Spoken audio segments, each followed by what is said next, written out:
तुमने ख्याल किया, तुम वही देखते हो जो तुम खोज रहे हो। तो पलटू तो कहते हैं कि भागवत धन की लूट हो रही, ये सामने ढेरी लगी है, लूट सको तो लूट लो। खड़े खड़े क्या देख रहे हो, पलटू कहते।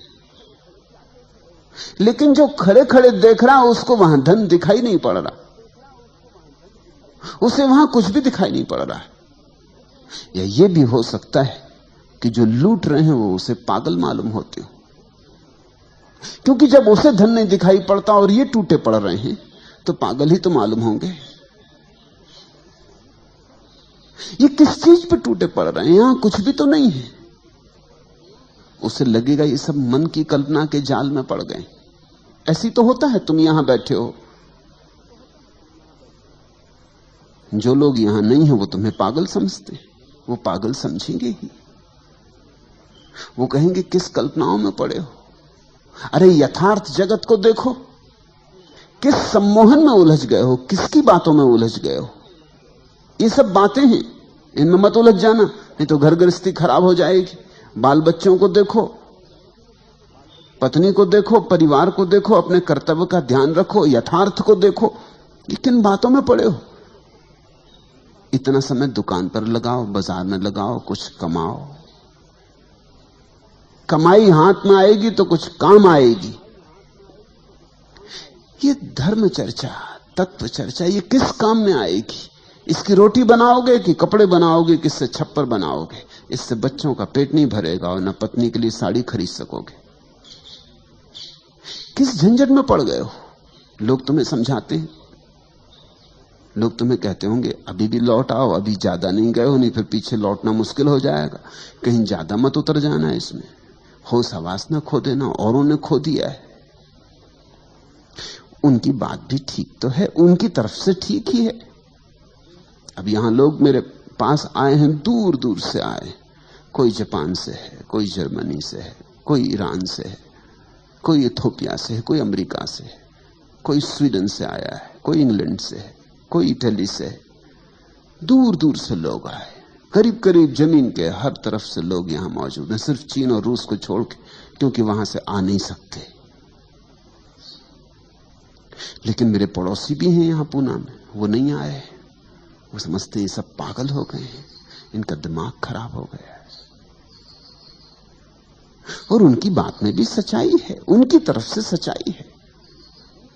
उनको यहां कुछ दिखाई नहीं पड़ता, यहां धन लुट ही नहीं रहा है।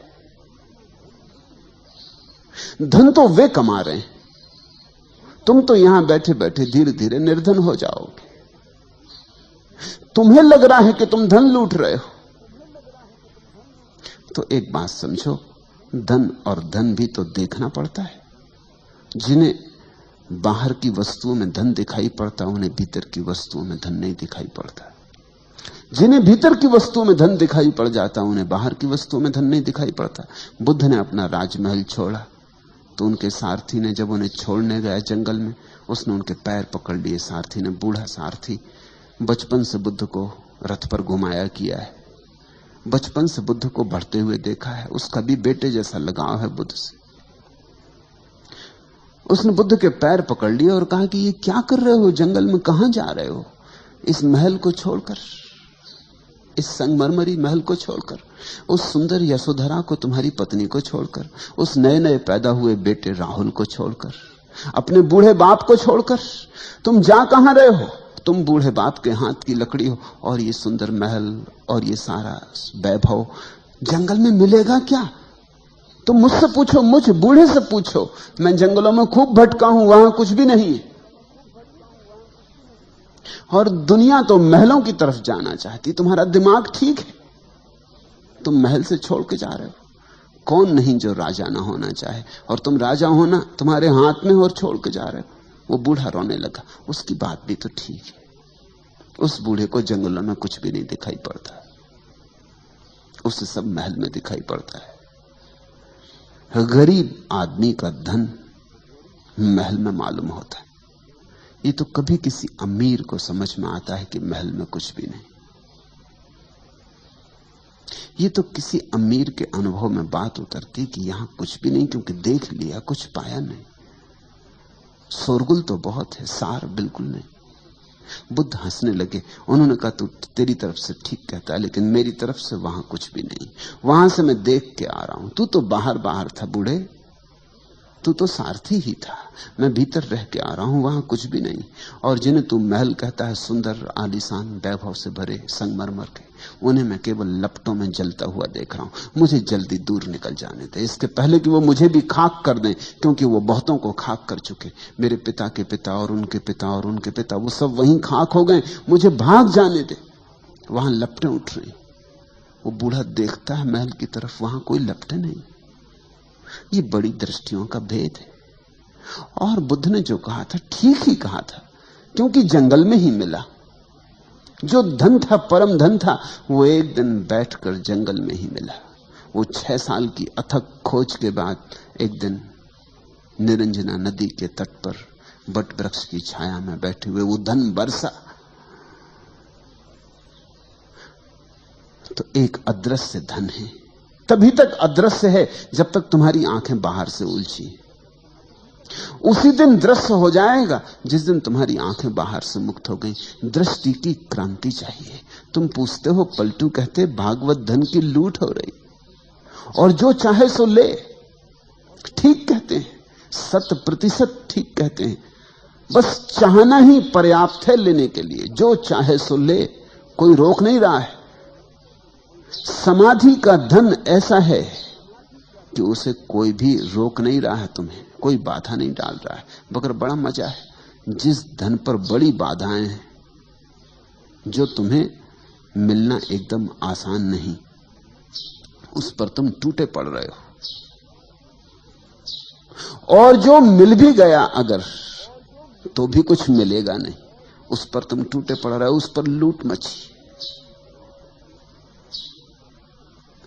और जो धन कोई भी छीनने को नहीं मालूम हो रहा, और जो धन इतना है कि सभी को मिल जाए तो भी न्यून नहीं होता, उस धन की तरफ तुम जा भी नहीं रहे हो। तुम सब भागे जा रहे हो बाहर की तरफ, और तुम्हारा धन तुम्हारे भीतर है। तुम्हारा धन तुम हो। तुम्हारे होने में, तुम्हारी सत्ता में तुम्हारा धन है। तुम्हारे शून्य में, तुम्हारे मौन में तुम्हारा धन है। तुम्हारे अस्तित्व में समाया है धन। खजाना लेकर तुम आए हो, चाबी भी तुम्हारे पास है, लेकिन इस चाबी को तुम कभी भीतर की तरफ लगाते नहीं, बाहर की तरफ लगाते हो। यही आंखें जो बाहर की तरफ भाग रही, दूर दिशाओं में दौड़ी चली जा रही, यही आंखें लौटकर अपने धन को खोज लेती। यही हाथ जो और सारे संसार को पकड़ते फिर रहे हैं, इन्हीं हाथों में छिपी ऊर्जा भीतर की तरफ लौट के परम धन को संभाल लेती। लेकिन कोई रोकता नहीं, फिर भी तुम उसके प्यासे नहीं हो। तुम अभी संसार से थके नहीं हो। तुम्हें लगता है यहां शायद हो, आज नहीं मिला कल मिले।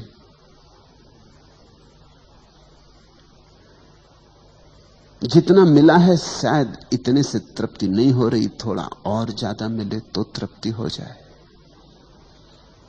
10,000 तुम्हारे पास है तो शायद 10 लाख होंगे तो तृप्ति हो जाएगी। 10 लाख होंगे तो मन कहेगा 10 करोड़ हो जाए तो तृप्ति हो जाएगी।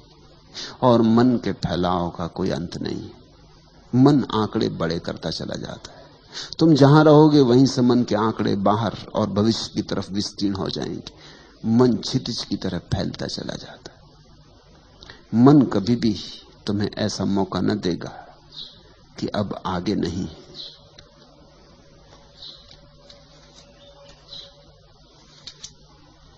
मर गया होता कभी का आपदाओं की कठिन मार से, यदि नहीं आशा श्रवण में नित्य यह संदेश देती प्यार से। घूंट यह पी लो कि संकट जा रहा है, आज से अच्छा दिवस कल आ रहा है। मर गया होता कभी का आपदाओं की कठिनतम मार से, कभी का है, ये मन मर गया होता, लेकिन ये मन आशा का दिया जलाए रखता है। ये मन कहता चला जाता है, यदि नहीं आशा श्रवण में नित्य यह संदेश देती प्यार से। बड़ी मीठी बातें कहता मन। मन कहता है फिक्र ना करो, दुर्दिन गए, भले दिन आने को ही है। अब मत लौटो, करीब आके मत लौट जाओ, अब तो बिल्कुल हाथ में ही है मंजिल, अब ना लौट जाओ। पागल हुए हो, इतनी दूर चला है, अब कहां लौट के जाते हो। घूंट यह पी लो कि संकट जा रहा है, आज से अच्छा दिवस कल आ रहा है। कल कभी आता नहीं, और मन कहे चला जाता है आ रहा है, आ रहा है, बस जरा ही दूर है, आया ही जाता है। कल कभी आता नहीं, कल सदा दूर ही बना रहता है। तुम्हारे बीच और कल के बीच दूरी शाश्वत है, सदा उतनी ही रहेगी जितनी सदा से है, उसमें कभी कोई कमी नहीं पड़ेगी। और मन सदा कल की बातें करता रहेगा। ये जो मन का धन है कल में है और कल आता नहीं, और ये असली धन है वो अभी है, यही है और तुम्हारे भीतर है और तुम्हारे साथ ही आया है। असली धन खोता ही नहीं, सिर्फ विस्मरण होता है, और नकली धन कभी मिलता ही नहीं, सिर्फ आशा बंधती। तो पलटू कहते तो ठीक ही है कि जो चाहे सो ले, जिस दिन चाहोगे, जिस दिन भी तय कर लोगे कि बस उब गया, थक गया, अब और कल की दौड़ नहीं, अब और आपाधापी नहीं। समझ लिया मन को, मन का गणित समझ में आ गया कि तो रोज ही यही कहे चला जाएगा कि कल कल कल, इस जन्म में नहीं अगले जन्म में, यहां नहीं स्वर्ग में, यहां नहीं कहीं और। मन सदा कहता है कहीं और है सुख। देखो, भिखमंगा सड़क पर सोचता है चलते समय, महल में जो विराजमान है वहां है सुख, और महल में जो बैठा है परेशान पीड़ित, रात भर सो भी नहीं सका, महल में नींद कहां। जिसकी भूख भी मर गई, महल में भूख कहां। जो किसी तरह दवाइयों के सहारे जिए जा रहा है, वो सोचता है रास्ते पे चलते भिखारी को देखकर कि शायद इस भिखमंगे की मस्ती में सुख हो। देखो किस मजे से चला जा रहा है, एक तारा बजाता। देखता है इस भिखमंगे को रास्ते पर सोया हुआ, धूप में, घनी धूप में, और घुर्राटे ले रहा, और वो अपने महलों में सुंदरतम बिस्तर बनाए हुए है तो भी नहीं सो पाता। नींद असंभव हो गई, चैन हराम हो गया।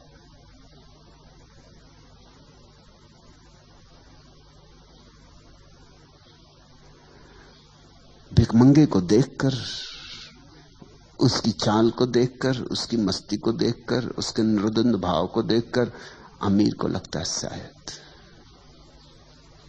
सब छोड़ देने में सुख है। तुम भी ऐसा सोचते हो, इसलिए मैं तुमसे कह रहा हूं सोचना।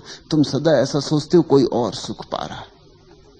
शहर में रहने वाला सोचता है गांव में रहने वाले लोग बड़े सुखी। गांव वाले से तो पूछो कभी, गांव वाला लाख कोशिश कर रहा है कि कैसे शहर पहुंच जाए।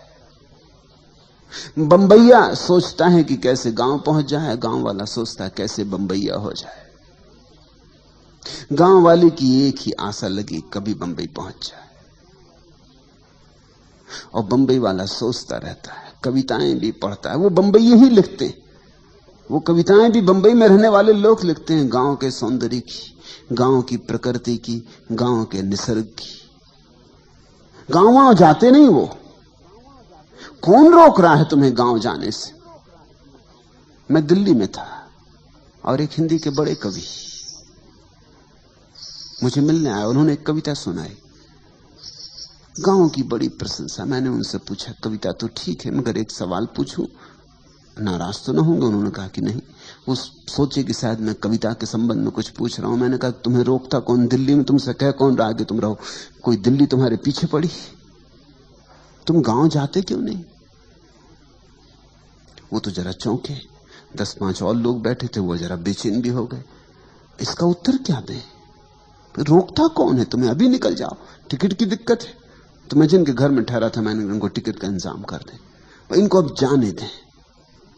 न पत्नी है न बच्चे, दिल्ली में भी घर द्वार नहीं है, होटल में रहते, काहे परेशान हो? कौन से गांव जाना है? मैंने उनसे पूछा, उन्होंने कहा आप भी खूब है, क्या मुझे भेज ही देंगे? किस गांव की ये तस्वीर तुमने उतारी? कहने लगी किसी गांव की नहीं, तो गांव मात्र की। मैंने कहा फिर भी तो कोई गांव, ये कहीं है जमीन पर, वहां तुम्हें भेज दें और तुम दोबारा लौट के दिल्ली मत आना। उन्होंने कहा कि ये तो कविता है, आप भी इसको बड़ी गंभीरता से ले रहे हैं। मैं तो समझा कि इतनी तुमने मेहनत की है, रात देर तक जगे होगे, कविता लिखी है, जोड़ तोड़ किया, शब्द बनाए, तो कुछ मतलब की होगी, कौन रोकता है?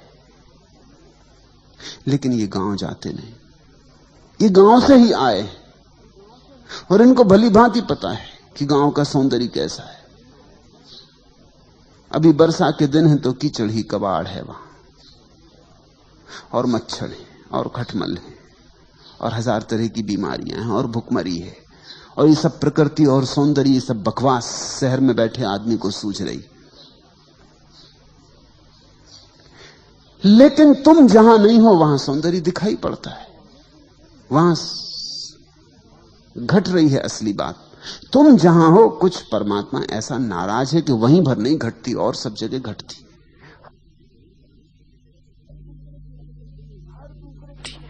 हर दूसरे की शक्ल तुम्हें हंसती हुई मालूम पड़ती, और तुम भी भली भांति जानते हो कि तुम जब घर से निकलते हो तो आईना में देख दाख के चेहरा बना बनू के तुम भी मुस्कुराते निकलते हो, फिर भी तुम्हारी अकल में नहीं आता कि ऐसे सब भी मुस्कुराते निकलते हैं घर से। ये धोखा है, कोई मुस्कुरा नहीं रहा है, ये सब रो रहे हैं। ये भीतर के आंसुओं को छिपा लेने की तरकीब है, ये आवरण है, ये मुस्कुराहट, क्योंकि रोना जरा अभद्र होगा। और कौन अपनी बेइज्जती कर पाए? रास्ते पे खड़े होकर रोना, कौन अपनी दीनता दिखाए? शर्मा रहे हैं अपने रोने से तो मुस्कुराहट पोत कर निकले। छुपा ली हैं झुर्रियां जीवन की, पाउडर में लाली में लगा के किसी तरह छुपा लिए हैं अपने आंखों के अंधेरे, सुरमा काजल में किसी तरह बंधन के बाहर आ गए। इनको देख के दूसरे मोहेंगे और सोचेंगे गजब, तो ये आदमी ने पा लिया मालूम होता, ये आदमी ऐसी मस्ती से चला जा रहा। इससे तो पूछो, इसके भीतर तो झांको, और इसके भीतर झांकने की कोई जरूरत नहीं, तुम अपने भीतर झांको, तुम भी तो यही कर रहे हो। हम दूसरे को धोखा देते हैं और इस कारण सारी दुनिया हमें धोखा दे रही। तुम जो कर रहे हो वही दूसरे लोग भी कर रहे हैं, कोई यहां सुखी नहीं है, क्योंकि सुख तो भीतर जाने से मिलता है। यहां कोई भीतर जाता नहीं मालूम पड़ता, सबकी जीवन ऊर्जा बाहर बही जा रही, धन में, पद में, प्रतिष्ठा में। दिल्ली चलो, सभी दिल्ली जा रहे हैं, किसी तरह चलो दिल्ली के करीब ही पहुंच जाओ, न पहुंचे दिल्ली भी तो कहीं तो रास्ते में करीब पहुंच गए, जितने करीब पहुंच गए उतना ही सुख मिल जाएगा। अपने भीतर आने से कोई सुख को उपलब्ध होता है, तब चेहरों पर मुस्कुराहट पोतनी नहीं पड़ती, तब एक दीप्ति होती, सहज भीतर से उठती, तब एक शांति होती जिसके लिए कोई आयोजन नहीं करना होता। जागो तो रहती है, सो जाओ तो रहती, उठो तो रहती है, बैठो तो रहती है, बोलो तो, चुप रहो तो, तब एक आनंद की लहर 24 घंटे बनी रहती, जिसको पलटूने का आठों पहर तूरा बजता है। वो बजता ही रहता है भीतर का संगीत, उसे बजाना थोड़ी पड़ता है, वो बज ही रहा है। तुम्हारे भीतर इस क्षण भी बज रहा है, लूट सके तो लूट, मगर लूटने में बाधा क्या है? कोई बाधा नहीं, सिवाय इसके कि तुम भीतर जाते नहीं, तुम बाहर भागे जा रहे हो। तुम अपने से कोसों दूर खड़े हो, तुम अपने से ऐसे भागे हो जैसे कोई अपने दुश्मन से भाग गया हो, तुम अपने से ऐसे भागे हो जैसे कोई मौत से भाग गया हो। तुम अपने पास ही नहीं आते, तुम दूर दूर चक्कर मार रहे हो, तुम चांद तारों पे घूम रहे हो, लेकिन कभी घर नहीं लौटते। तुम्हारा घर, तुम्हारे घर का मार्ग जन्मों जन्मों से न चलने के कारण तुम्हें बिल्कुल अपरिचित हो गया। इसलिए कोई गुरु चाहिए कि जो तुम्हें घर के मार्ग को फिर से याद दिला दे। सारा धर्म घर वापस लौटाने की यात्रा है, ये पुनः वापसी है। महावीर ने इसको प्रतिक्रमण कहा है। आक्रमण तुम कर रहे हो अभी, आक्रमण का अर्थ है वहां है सुख, जाऊंगा, कब्जा कर लूंगा। प्रतिक्रमण का अर्थ है लौट आना, वापस लौट आना। वहां नहीं है सुख, यहां है सुख, मैं हूं सुख, अपने में लौट आऊंगा।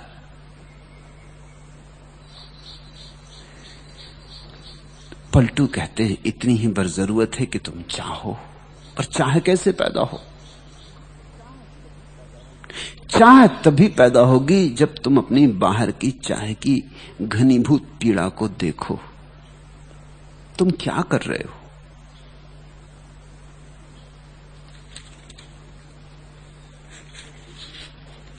जैसे ही बाहर की असलियत तुम्हें दिखाई पड़ने लगेगी, और कोई कारण नहीं है कि क्यों दिखाई ना पड़े, तुम देखना नहीं चाहते, देखते नहीं, देखने से बचते हो। प्रत्येक अनिश्चय से कुछ नष्ट होता हूं, प्रत्येक निषेध से कुछ खाली, प्रत्येक नए परिचय के बाद दूना अपरिचित, प्रत्येक इच्छा के बाद नई तरह से पीड़ित।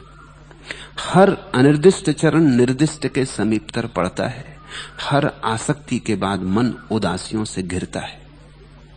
जागो और जरा देखो, हर अनुरक्ति मुझे कुछ इस तरह बिता जाती है मानो फिर जीने के लिए कोई भविष्य नहीं बचता है। कितनी बार तुमने वे ही सुख जाने जिनको तुम अभी भी चाहने की आकांक्षा से भरे हो, फिर मिला क्या? थोड़ा परखो, थोड़ा कसो। एक स्त्री के, सुंदर स्त्री के प्रेम में पड़ गए थे कि सुंदर पुरुष के प्रेम में पड़ गए, फिर मिल गई सुंदर स्त्री, फिर क्या हुआ? एक बार लौटकर देखो, विश्लेषण करो, फिर हुआ क्या? कहां खो गया सौंदर्य, कहां खो गई सुंदर स्त्री, कहां खो गया प्रेम? हाथ में राख रह गई, अंगार भी तो नहीं। और अब फिर तुम योजना बना रहे हो। मुल्ला नसरुद्दीन की पत्नी मर गई तो उसके एक मित्र ने 3-4 दिन बाद पूछा कि मुल्ला, बहुत दुखी मालूम पड़ते हो, तुम्हारे दुख को देख के तो ऐसा लगता है कि अब तुम दोबारा विवाह नहीं करोगे। मुल्ला ने कहा, क्षमा करें, मेरे जीवन भर का अनुभव यह है कि अनुभव पर सदा आशा की विजय हो जाती, अनुभव पर आशा की विजय। मित्र ठीक ही कह रहा था, लेकिन मुल्ला जीवन का एक गहरा अनुभव बता रहा। वो कह रहा, अनुभव पे आशा की विजय हो जाती। इस पत्नी के साथ सिवाय दुख के और कुछ भी नहीं जाना, तुम भी जानते, मैं भी जानता। लेकिन पता नहीं किसी दूसरी स्त्री के साथ सुख मिलना बदा हो। अनुभव पर आशा की विजय। और ऐसा भी नहीं है कि एकाध बार ऐसा हुआ हो, हर बार ऐसा हुआ। तुम अनुरक्त थे एक भवन में, एक मकान के खरीद लेने में, फिर तुमने बड़ी मेहनत की, वर्षों श्रम उठाया, धन कमाया, चोरी चपाटी की, बेईमानी की, धोखाधड़ी की, सब जालसाजियां की, किसी तरह उस मकान को पाने में समर्थ हो गए। फिर क्या हुआ? मिला सुख, पहुंचे किसी आनंद में, कोई मग्नता बरसी, कोई फूल खिले, फिर खाली के खाली, फिर राख के राख, फिर सोचने लगे कि कोई दूसरा मकान। ऐसे तुम जीवन के हर अनुभव से गुजरे हो, बहुत बार गुजरे हो, लेकिन तुम अनुभव से सीखते नहीं, अनुभव पर आशा की विजय हो जाती। अगर अनुभव से सीखो तो तुम्हें दिखाई पड़ेगा, प्रत्येक अनिश्चय से कुछ नष्ट होता हूं, प्रत्येक निषेध से कुछ खाली, प्रत्येक नए परिचय के बाद दूना अपरिचित। तुम अपनी पत्नी से अपरिचित हो गए हो या नहीं, ये मुझे सोचकर कहो। सोचना अपने भीतर। परिचय बनाने चले थे, सोचा था कि विवाह करके इससे परिचित हो जाएंगे, मगर परिचय हुआ। 30-30 साल तक लोग पति पत्नी की तरह रहे हैं और अपरिचित, और जरा भी एक दूसरे को पहचानते नहीं, और जरा भी दोनों के बीच सामंजस्य नहीं उठ सका है, संगीत नहीं उठ सका है, दोनों के सुरताल मिले नहीं। परिचय कहां?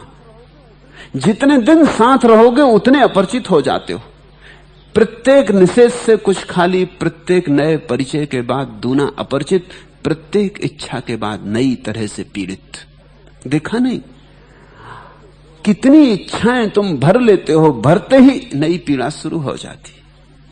इधर पुरानी इच्छा पूरी नहीं हुई कि नई इच्छाओं के अंकुर निकल आते। ये होता ही रहेगा, ये होता ही रहा है। इसी को हम आवागमन का चक्र कहते हैं। इसी को हम कहते हैं 84 करोड़ योनियों में भटकना। हर अनिर्दिष्ट चरण निर्दिष्ट के समीपतर पड़ता है। हर आसक्ति के बाद मन उदासियों से घिरता है। कितने बार प्रेम में पड़े और कितने बार हाथ खाली के खाली रहे। कितनी बार समझा कि हीरा है और जब उठाया तो पत्थर पाया। मगर अब भी जब चमकदार पत्थर दिखाई पड़ेगा फिर तुम हीरे का भ्रम खा लोगे। तुमने भ्रम खाने की जिद ही कर रखी है, तो फिर पलटू का धन तुम्हें दिखाई ना पड़ेगा। तुम्हें जो धन मालूम होता है, जब तक वो तुम्हें कूड़ा करकट ना दिखाई पड़े तब तक पलटू का धन ना दिखाई पड़ेगा। ये दोनों धन एक साथ दिखाई नहीं पड़ सकते। अगर तुम्हें दुनिया में धन दिखाई पड़ रहा है तो आत्मा में धन नहीं दिखाई पड़ेगा। दुनियावी भाषा का धन आत्मा की भाषा के धन से बिल्कुल विपरीत है। और जिस दिन तुम्हें दुनिया में कोई धन ना दिखाई पड़ेगा उस दिन देर नहीं है, फिर एक क्षण में लौटना हो जाता है। तुम्हें भीतर का धन दिखाई पड़ने लगेगा। हर अनुरक्ति मुझे कुछ इस तरह बिता जाती है मानो फिर जीने के लिए कोई भविष्य नहीं बचता है, लेकिन फिर उमग आता है, फिर निर्मित हो जाता है। जरा देर के लिए तुम उदास हो जाते हो, जरा देर के लिए थक जाते हो, रात सो लेते हो, सुबह फिर उमंग से भर जाते हो, फिर दौड़ धूप, फिर संसार, फिर फैलाव, फिर कल्पना के जाल। अगर तुमने जीवन के सारे दुखों को ठीक ठीक देखा तो उनका इकट्ठा परिणाम यह होता है कि संसार दुख है। यह बात जितनी सघन होकर तुम्हारे प्राणों पर खुद जाती है, अंकित हो जाती है, उतनी ही जल्दी पलटू की बात तुम्हें समझ में आ जाएगी। कुछ इस कदर है गमे जिंदगी से दिल मानूस, खिजा गई तो बहारों में भी जी नहीं लगता। अगर सच में तुम जिंदगी के दुखों को समझ लो, कुछ इस कदर है गमे जिंदगी से दिल मानूस। अगर तुम्हारा दिल जीवन के सारे दुखों से इस भांति जागरूक हो जाए, देख ले, ठीक ठीक देख ले, पहचान ले, सब पर्दे उघाड़ के पहचान ले कि कहीं कोई सुख नहीं है। कुछ इस कदर है गमे जिंदगी से दिल मानूस, खिजा गई तो बहारों में भी जी नहीं लगता। फिर तो पतझड़ चले जाने की तो बात ही छोड़ो, जब बहार भी आ जाएगी तो भी जी नहीं लगेगा। अभी तो तुम्हें जहां कोई सुख नहीं है वहां भी सुख मालूम होता है।